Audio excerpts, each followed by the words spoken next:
hanga ammaatti ittiin geggeeffamaa jiruun mootummaan walitti bu'iinsa jiru karaa nagaa hiikuuf ejjennoo cimaa qabaachuun ibsameera jedha. Carraa gaarii kanaaf rakkoolee jiran mariidhaan hiikuuf jalqabbii jirutti fayyadamuudhaan dhimmisaa furmaata akka argatu mootummaan Itoophiyaa ejjennoo cimaa qaburra deebi'uun mirkaneessuu barbaada jechuudhaan qaamotii marii kanaaf haala mijeessaniif keessummeessan galateeffatee jira. Waraanni bilisummaa Oromoo gamasaan ibsa baaseen wal dhibdee Oromiyaa hiikuuf yaaliin jalqabbiif mariin nagaa geggeeffamaa ture guyyaa har'aa caamsaa 3 bara 2023 xumurameera jedheera. Dhimmoota ijoo tokko tokko irratti wal hubannoon yoo irra gahaman marsaa kana irratti dhimmoota siyaasaa ijoo irratti waliigaltee irra gahuun hin danda'amne jedha ibsichi. Ibsi kun itti fufee gareen lamaan walitti bu'iinsa jiru dhaabbataaf karaa nagaa hiikuuf mariin kun itti fufuu akka qabu amananiiru jedha. Waraanni bilisummaa Oromoo carraa kanatti fayyadamuudhaan wal dhibdee karaa nagaaf waliigaltee siyaasaa kabajaa qabuun furuuf murannoo qabu irra deebi'ee ibsuun barbaadaa jedha ibsichi. Xumura irrattis ibsi kun waraanni bilisummaa Oromoo qaamolee marii kanaaf haala mijeessaniif keessummeessaniif galata guddaa qaba jedheera. Gama biraan paartiin morkattootaa lama Izeemaaf Abin mootummaan federaalaa marii araaraaf sochiiwwan walitti bu'iinsa booda jiran ilaalchisee iftoominatu tanqata jechuun qeeqan. Raawwatiinsi waliigaltee Piriitooriyaa iftoominni waan itti hanqateef ammas paartilee siyaasaaf uummata biraa komeen akka jiru Izeemaan ibsee jira. Hordoftoota keenyaa kanarratti oduudhaa booda xiinxala qabna. Walabummaan pireesii balaa irra bu'aa jira jechuudhaan komishineerri komishinii mirga namoomaa Itoophiyaa ibsanii jiru. Guyyaa walabummaa pireesii addunyaa yaadachuudhaaf walgahii manni maree saba himaa Itoophiyaa qindeesse irratti kan yaada kana kennan komishinichaa Daani'eel Beqqeleeti. Oduun kunis ittaanii dhiyaata. Komishinarri dhimmoota mirga namaa kan komishina mirga namaa Itoophiyaa Daani'eel Beqqele walabummaan pireesii balaarra jira jechuudhaan dubbatanii jiru. Guyyaa pireesii walabaa har'a kabajamuuf manni maree saba himaa Itoophiyaa qopheesse irratti haasaa kan dhageessisan yoo ta'u yeroo ammaa walabummaan pireesii balaa keessa jira jedhanii jiran. Komishinarichi akka jedhanitti dhiyeenya gaazexeessonni 8 hidhamuu isaaniif kaan immoo poolisiidhaan barbaadamaa jiraachuu akkasumas miidiyaaleen hawaasaa hanga tokkos uguramaniiru jedhan. Jijjiiramni yeroo dhiyoo as mul'ataa dhufe walabummaa pireesiirra dhiibbaa kaa'uu isaallee dubbataniiru. Daani'eel itti dabaluudhaan ogeessota miidiyaa hidhuun faallaa seera miidiyaa biyyattiiti jedhan.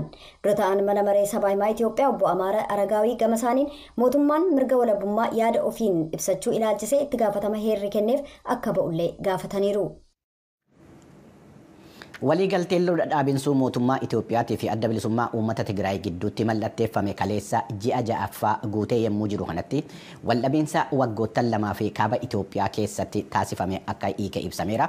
Dhimma kana irratti ministeerri dhimma alaa Yuunaayitid Isteetsi Antoonii Bilinken yaada kennan qabu. Antoonii Bilinken yaada isaanii kana keessatti mariin adda bilisummaa Oromootii fi mootummaa Itoophiyaa gidduu Taanzaaniyaa keessatti taasifamaa jiru Yuunaayitid Isteetsiinis akka simatama qabu. Gareewwan lammanii akka yaada jara lamman qunnamtii waliigalchiisurra akka ga'anus abdii qabna jedhaniiru.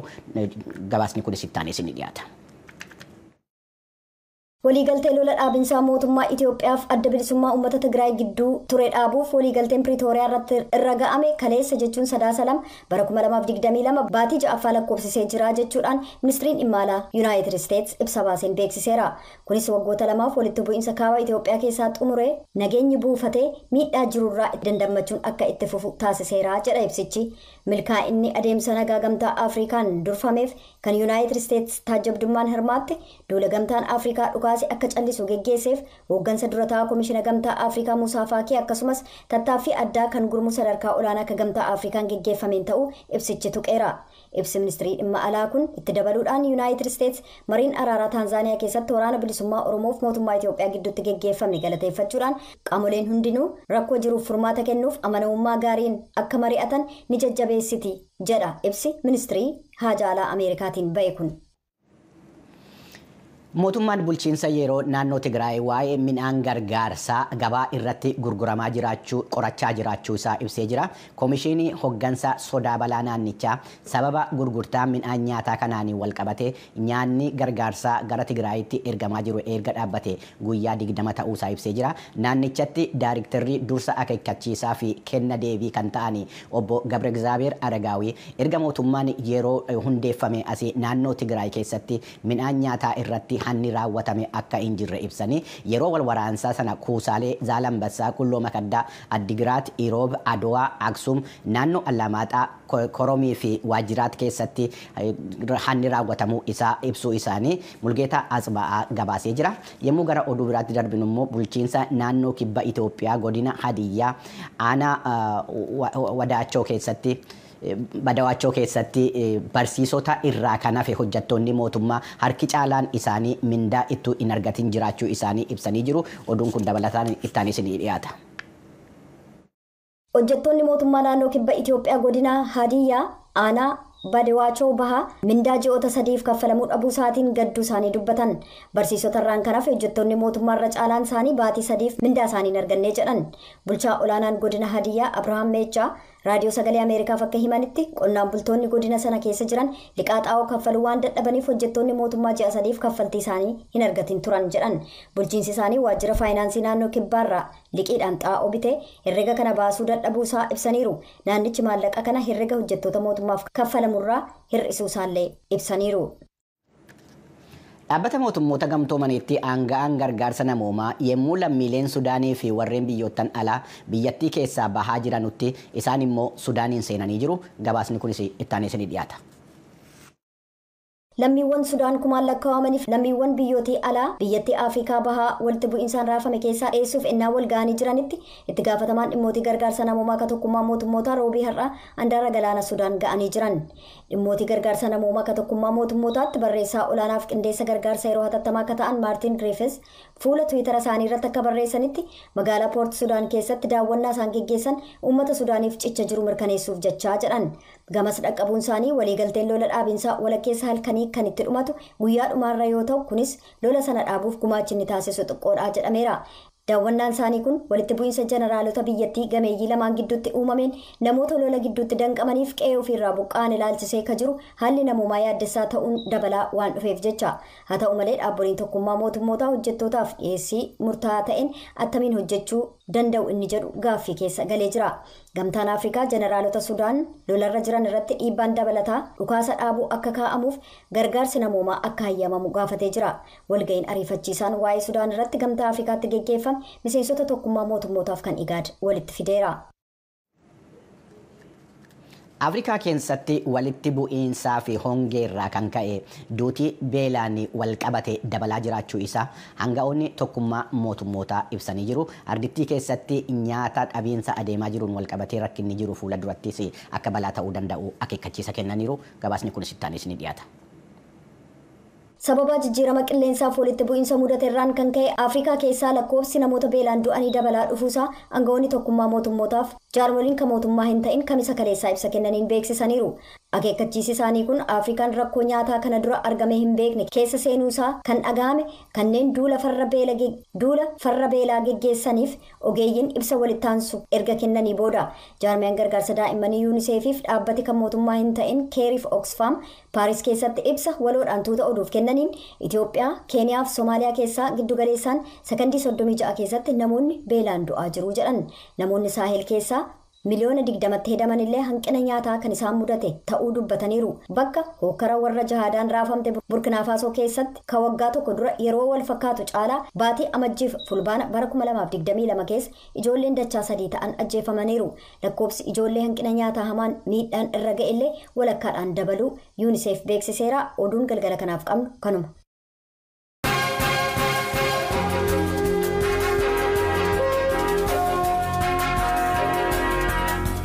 Ayyee yommuu gara gabaasaalee keenya biraatti darbinu immoo lola Sudaan keessatti taasifamaa jiru tasgabbeessuudhaa fi tarkaanfiin dhukaasa dhaabuu guyyoottan 7 fudhatame Waashingtaniin dabalatee biyyoottan adda addaa biraatti aksimatama argatee jira. Waashingtan sadarkaa olaanaatti kaartuumii wajjiniin wal quunnamuu itti fuftee jirti akkuma gamtaan Afrikaa taasisaa jirutti jechuudha. Dhimma kana irratti gabaasa Aniitaa Paawolii qopheessite jaallanneen akka ittaanutti qindeessiteetti. Walwaraansa torban lamaa oliif gaggeessamee namoota dhibbaan lakkaa'aman ajjeesee akkasumas namoota idilee miliyoonaan lakkaa'aman lola gidduutti qabatee ture sana booda boqonnaan akka argamuuf yeroo dheeraaf eegamaa ture. Hoogganoonni murnoota hidhatan kan Sudaan lamaan kibxata kaleessaa mariin akka gaggeeffamuuf jecha torban tokkoof dhukaasa dhaabuu isaanii labsan. Ittaanaa dubbii himaan ministeera haajaa alaa Yuunaayitid Isteets Leedaan Paatel torban hedduudhaaf dhukaasa dhaabuu kan barbaadaa turree jedhan. Every time that this ceasefire is extended, it allows us to continue to work. Dhukaasa dhaabinsi waara'aa yeroo hundumaa karaa gamtaa Afrikaa, IGAD akkasumas tokkummaa mootummoota nus dabalatee harka wal qabachuun diinummaan wal ilaaluun dhaabbatee tarii kan fedhii uummata Sudaan ta'a jennee amannu gara mootummaa ce'umsaa ijaaruutti nu geessuu mala. Pireezidaantii Yuunaayitid Isteets Joo Baayiden kanaan dura hokkara kana kan of eeggannoo hin qabne jechuun hatattamaa fi haalduree tokko malee dhukaasa dhaabuun gargaarsi namoomaa danqaa tokko malee akka raabsamu gaafatanii turan. Yuunaayitid Isteets baatii darbe jechuun eebila gaafa 22 hojjetoota ishee gamasii baaftee yeroof hojii embaasii ishee kan Sudaan keessaa addaan kuttee turte. Kibxata kaleessaatti gaafatamtuun pireesii kan White House Karine Jean-Pierre quba wal qabnaa jedhaniiru.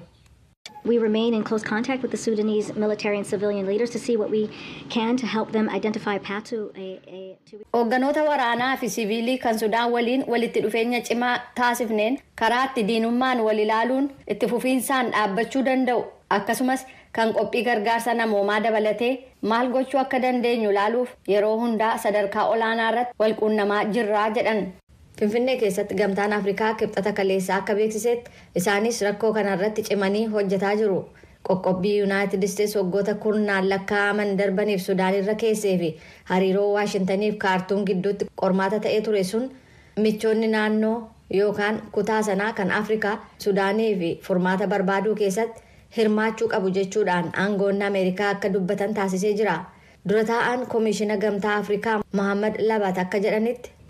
We have agreed on the necessity to intensify collectively and individually all our effort. Yeroo gabaabaa keessatti dhukaasa dhaabinsa hunda hirmaachisee fi kan haalduree gahaa qabu guutummaa Sudaan biraan gahuudhaa fi waloo fi dhuunfaan tattaaffii keenya hunda cimsuun barbaachisaa ta'uu isaa irratti waliigallee jirra. Dhaabileen tokkummaa mootummootaa akka jedhanitti wal waraansa Sudaan kanaan namoonni 334,000 ol biyyattii keessatti manaaf qe'ee ofii irraa ka buqqa'an yoo ta'u 10,000 hedduun kanneen lakkaa'aman immoo gara biyyoota ollaatti akka baqatan ibsan.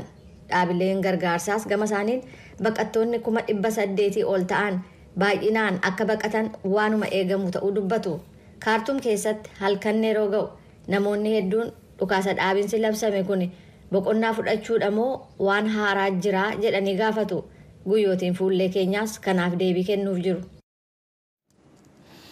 Amma immoo gara Gambeellaatti ceenaa miseensonni gurmuu hidhattoota adda bilisummaa Gambeellaatii fi namoonni sababa dhaaba sanaan wal qabate hidhamanii hiikamaa jiraachuu isaa dhaabbatichi beeksiseera. Mootummaan naannoo Gambeellaas namootan kan hiikamaa jiran waliigaltee nagaa mootummaadhaa fi gurmuu hidhattootaa wajjiniin godhame irratti hundaa'uudhaan jedha. Naakoor Malkaa dabalata qaba gabaasa dhimma kanarratti. Gurmuun riphxiltoota adda bilisummaa uummata Gaambeellaa jechuudhaan of waamu mootummaa naannichaa wajjin waliigaltee nagaa mallatteessuudhaan seenuun isaa kan ibsame akka lakkoofsa Itoophiyaatti ji'uma eebilaa bara 2015 kana keessa kanuma wajjin wal qabatee namootni maqaa gurmuu hidhattoota kanneenii wajjin wal qabatee hidhamanii turanii fi miseensotni isaa hiikamanii leenjii haaromsaa seenuu isaanii ajajaan duraanii gurmuu hidhattoota kanneenii Gaatulaak Buum sagalee Ameerikaatti himanii jiru. እስረኞች መፍታት አንዱ ነጥብ ነው እና መከናወን የነበረበት namoota hidhaman hiikuun qabxii tokko ture. Kan raawwatamuu qabullee osoo leenjiin hin eegalin ture. Sababni isaa miseensotaaf gaggeessitootni keenya mana hidhaa jiranillee leenjiin haaromsaa kun isaan ilaallata. Ejjennoo jedhurra waan geenyeef miseensonni keenya amma hidhamanii jiran 14 ta'an keessaa 5 qofatu ammaa hiikame jechuun dubbatan. Haa ta'u malee namoota sababaa maqaa isaaniitiin wal qabatee hidhaman keessaa hanga ammaatti kan hin gadhiifamne akka jiranillee Gaatulaak Buum itti dabaluun ibsanii jiru. ግን አሁን እንደታቀደው እና እንደታሰበው የሆነ አይደለም። Akka karoorfametti deemaa hin jiru. Namoonni 9 ta'an ammallee hidhaa jiru. Akka nuun jedhanitti namoonni 2 galmee himannaa hin qaban. Namoonni 4 ammoo dhimma isaanii kan ilaalu mootummaa federaalaatiin nuun jedhan. Namoota 3 immoo meeshaa waraanaa karaa seeraan alaa deddeebisuun shakkamuun kan isaan himatamanii jechuun nutti himan. Isaan garuu gocha kana hin raawwanne jechuun dubbatan. Hoogganaan itti aanaa biiroo nagaa fi dhimmoota nageenyaa naannoo Gaambeellaa obbo Utoo Ukot gama isaaniitiin hidhamtoota hiikuun waliigaltee nagaa kanarratti kanneen mallatteeffaman keessaa tokko ta'uu dubbachuudhaan kanneen hiikaman akkuma jiran kanneen maqaa gurmuu hidhattoota kanneeniin wal qabatee hidhaman keessaa akkaatuma waliigaltichaatiin kanneen gara fuulduraatti hiikaman akka jiranis kan isaan ibsan. ጠቅላላ በእነሱ ስም ምክንያት የታሰሩ ወደ 18 ናቸው። Maqaa kanaan wal qabatee namoota 18 ta'antu hidhame. Isaan keessaa 7 gadhiifamanii jiru. Kanneen hafanis gadhiisuuf karoorfamee jira. Warri kaan dhimmi isaanii mootummaa federaalaatiin qabame. Dhimma isaanii kan qabatee jiru ammoo biiroo haqaa waan ta'eef karaa sana raawwatama. Warri kaanis yoo yakka raawwataniiru ta'erraan kan hafe fakkaatuma waliigaltee nagaatiin kan gadhiifaman ta'a jechuun dubbatan. Miseensota adda bilisummaa uummata Gaambeellaa gara fuulduraatti dhufaniifis mootummaan naannichaa leenjii haaromsaa kennuudhaaf qophaa'aa ta'uu kan dubbatan obbo Otoon faayidaa waliigalteen nagaa kun ni fidaa jedhan haala kanaan ibsanii jiru. አንደኛ ክልሉ ከጸጥታ ስጋት ነጻ tokkoffaa naannicha yaaddoo nageenyaa